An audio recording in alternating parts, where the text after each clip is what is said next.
Are spiritual teachings illusory? I believe there's illusion in everything. It's not even a belief, I see it. There's illusion in everything, including spiritual teachings. And spiritual teachers can only really express from through whatever filter they're looking through. There's a filter, right?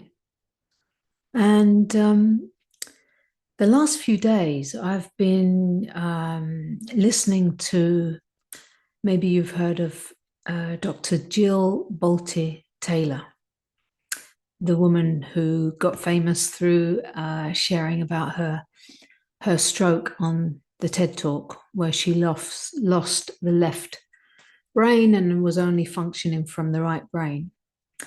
And everything she describes about the right brain is exactly like the state that we call awakening.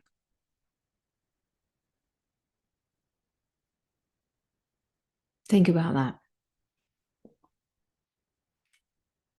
When people have like spiritual experiences and there is like a shutting down of the left, and really it's not like, oh, left brain's this, right brain's that, da da da, how it's all been said, because she is a brain scientist, neuroscience, right? And a master of neuroscience. And she explains really and truly what is left and right brain and what she's referring to, and how she describes whole brain living. Right. And I find this very, very interesting and very confirming, because it's like she's talking about the state that she went in when the left brain shut down. And that's very much, well, it's the state that I work from in all my retreats. It's the state I bring people into. And it's the state that since I ever started facilitating awakening, I would found a way to shut down the left brain, hold a being in the right brain state for long enough, an hour or whatever, so they could see through that, what she calls, it's a quadrant of the brain, that there are four characters of the brain, right? And the fourth character is the all that is, this total bliss state, seeing all that is and knowing that we are all one and all of this, right? So she describes that to a T through her stroke experience, what she was knowing and living in for 8 years. And that's the state that I bring people into through sessions. And then they can see everything clear, and they can see everything's just a story, and they can see and they can see. But then, of course, they come back to normality, and then there are four characters, four quadrants to the brain, right? So they're all here, all at the same time. So when the people shift back into this normality where it's four quadrants of the brain, the left brain where the ego cell is living, and whether it's all about the future and the past and the this, without that in function, there's no experience of any other moment than now. It just doesn't exist. It's non-existent. And who you think you are as a person with a life story is non-existent. It lives in that cell, in that part of that brain tissue, right? It's fantastic. You gotta check her well, her story is great, and but also her whole deliverance of whole brain living. So that's just normal, that we come back to these four the whole brain, right? So in awakening, in an awakened being, we are able to see through this, what she calls the fourth character, that can see and experience oneness, all that is consciousness, no separate self, no time, no, right? So in an awakened being, this is the knowing over everything else. And then there's the functioning of my life, my story, I need to even tell you this right now. I need the functioning of that left side of the brain to remember what she spoke of and to be able to explain it in a way that can convey to you. I need the left part of the brain, the thinking, but I need that part, right? Without that, I can't remember. It's like there's no other moment than now, and I can't remember. So in normality, all of that is here all the time, right? And so in an awakened being, as I was saying, it's that you're awake to these four characters, she calls it, right? So I wouldn't have, before listening to her like a week ago, I would never have called it the four characters, but I am aware of the quadrant parts of the brain through other systems, just because I've learned about it, right? And I'm also aware that that I'm aware of no other. I'm getting a bit hot. I'll open the window. That there is no other, that there is no time, that there is no separate self. You know, this is what is most dominant for me. And I need to live in a world where I need to pack all my bags. I'm packing all my bags at the moment. I'm about to travel. I'm going to drive all the way to Portugal. I'm in France, and I'm going to need to book places to stay all along the way. I'm going to need all the things that I need to think about, of what I need, and da da da da da da da.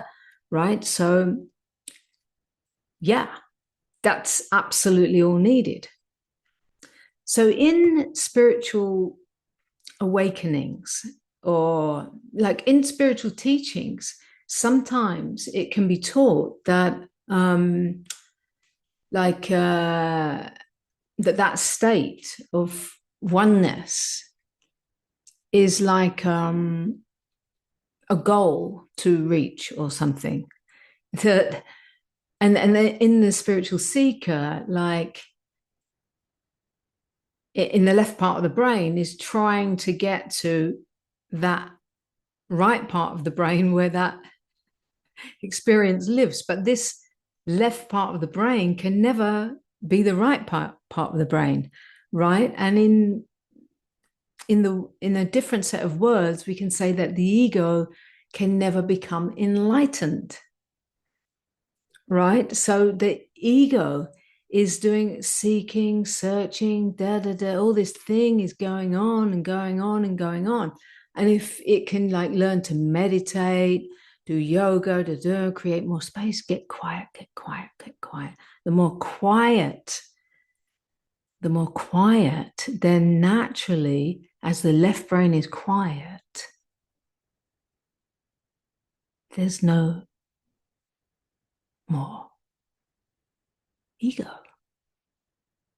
And the right brain is what is left. Space opens, and the pure knowing, which is always known in this side of the brain, pure bliss, because there's nobody here to worry about past or future, or nothing and nothing and nothing. And many seekers might go to retreats or something, right? Many come to my retreats and have this experience over and over and over, right? I bring them into this experience easily, very, very easily. And they have this experience, it opens and opens and opens. Like, is this it? Is this it? Wow, is this it? And then, of course, once the activity of the left brain is needed to think about, I need to get food. Where shall I get it? What shall I eat? Whatever. And then that starts working because it has to start working. The experience of ego is because it lives there. That cell lives in that part of the brain, in that brain tissue. So, and then within the thinking of that part of the brain is, oh, I had it. I, I, I tasted it. I had a glimpse there. And now all this came back and all this. But in reality, when looking through the lens of a brain scientist, can you hear what I'm saying? Can you hear what I'm saying? Right. So there's a lot of illusion in that, a lot of illusion. And there are like, I mean, I'm seeing YouTube videos coming up of people who like claiming their awakenings and kind of waving the flag. I've arrived, I've got it, it's happened, finally happened. Well, looking through this lens of a brain scientist, where the right brain has like this left brain thinking has got quiet enough for this to open. And within this, there's an experience and there's an experiencing and a knowing beyond all doubt what all the teachers were trying to tell. This is it. Wow, wow, wow. And then going into everyday normal life, and this mechanism of the thinking brain that's absolutely needed is coming in, and somehow wanting to claim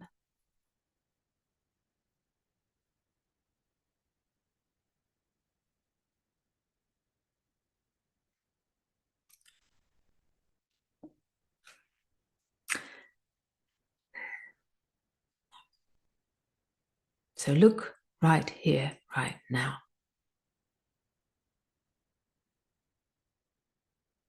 There is no thought right now. There is no thought here right now. And before the next thought comes, what is here to see and know this moment?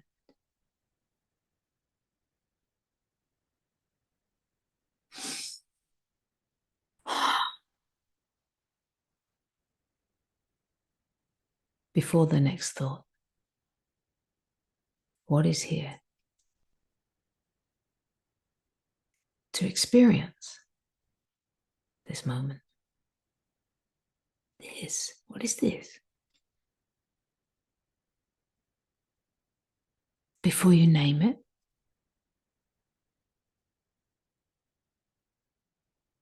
before you give any label, what is here?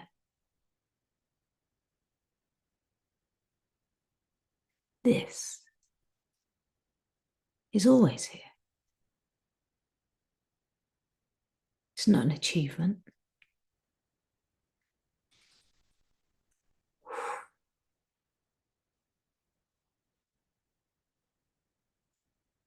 It's what is always here. Nobody attains it. The left brain thinking went quiet.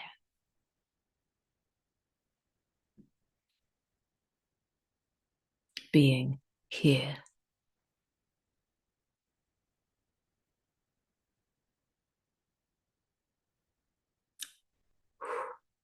Is absolute freedom, is absolutely free. This has never, this, I would say, part of you. It's not a part, but I need to use some words to speak of what is here before any words. that this that doesn't need words to exist.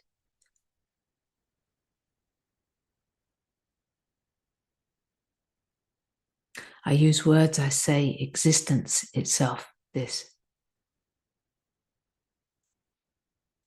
But those words don't speak it.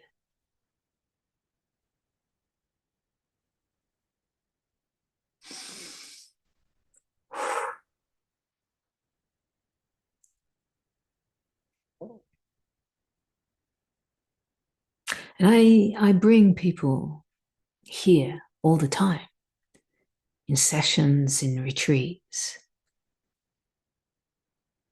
And when that which is looking is seeing itself, and there is a recognizing of one, no other, no other. Yeah.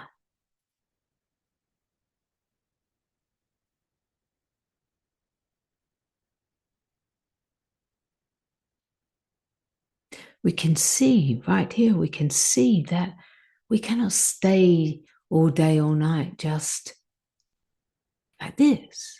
We can. Yet we are here for life, for all of it, for the richness and the textures. We are here to play in all of it, right? So to live as an awakened being, this being is awake to itself. It knows itself. There's no achievement for anyone.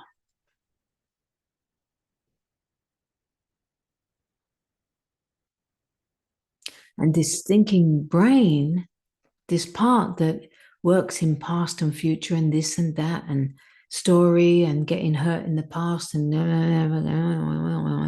all of that, that can also be here.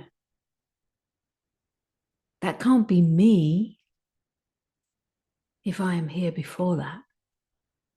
If that can come and go, if it can go quiet, and in this quiet, it is no more, then it can't be me, can't be what I am. I'm here that doesn't come and go. This doesn't ever come and go. So, are there illusions in spiritual teachings? I will say yes and no. Because what is ultimately being pointed to is the truth of this as the only no thing, consciousness, conscious awareness, intelligence, vast, spacious being aware, this as the only essential essence, the only one. There's nothing other than this. So all the spiritual teachings point to this. But it is not something to arrive at, attain. I mean, we can speak in that way, and we have spoken in that way. You know, if you realize when you're sitting here right now and you're realizing and you're seeing and realizing and seeing and realizing is happening, can this change the view on all these other parts of the brain when they're in operation, telling stories about this and that and all these stories about you did this to me and when they're doing all that, can this remain as the seeing through? Yes, yes, yes, yes, yes, yes, yes, yes, yes, yes. And Dr. Jill Bolte Taylor, she speaks of whole brain living as having balance in these four quadrants of the brain, bringing balance and having a brain huddle so that whenever one part of the brain, say they're like the left brain where the ego sits, is telling a story about me and you and this and that in time and boom, boom, boom, boom, boom, that there's an awareness of being able to go to the right part of the brain, what she calls characters 3 and 4, and bring the love and the truth and the expanded vision to the left part of the brain, so that it gets what it's trying to get from out there in the world from others. It gets seen, it gets loved, it gets held. And I've always, and I've been speaking about this for many, many years.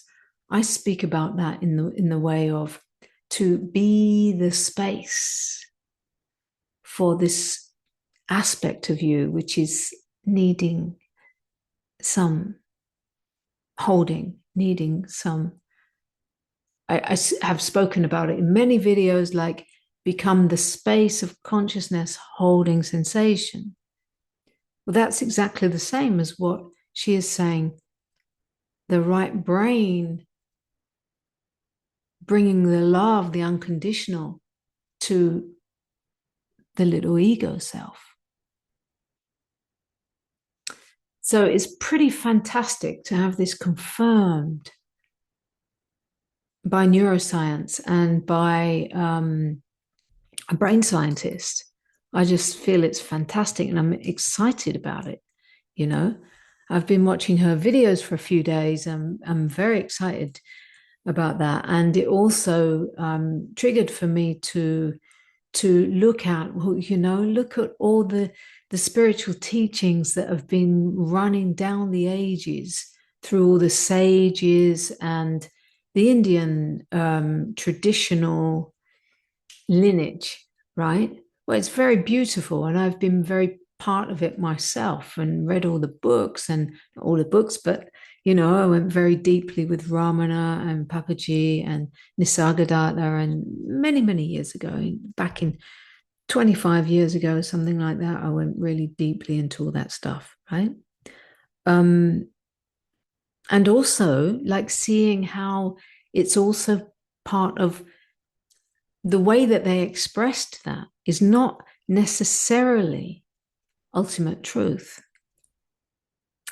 They were expressing that through the filter of traditional conditioning. Yeah. Beautiful, beautiful. Still doesn't take the beautifulness, the beauty away from it. Not at all. Not at all. I'm really, However, there are illusions in that, because what if the state of what is being called enlightenment is actually the relaxation of the left brain, and therefore the right brain is more dominant?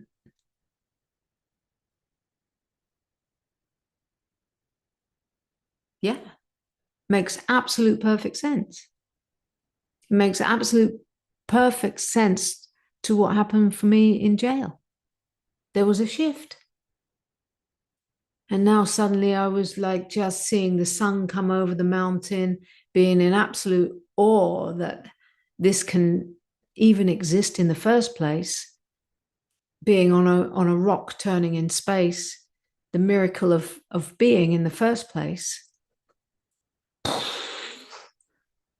in absolute awe and reverence for what we actually are, and that brings a whole bliss and all of that.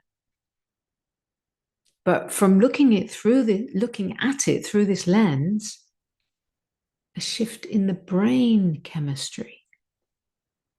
And therefore, all the things that we can do to help the left brain get quiet, yoga, nature, connecting with nature, taking space, playfulness, all of that is pacifying the left brain. And therefore, you're left with absolute being. So, to round that up, I would say that what all that's needed is the undoing of the illusions around that, all the stories around what that is, and and the recognizing that this little left brain, where the ego sits and lives in its story of time and past and future and being a seeker on the path or whatever, that can never ever be the right brain. So it's the same as saying the ego can never become enlightened. You hear that? Yeah. Well, I love it. I love this confirmation through brain science. And I'm very, very grateful to her videos.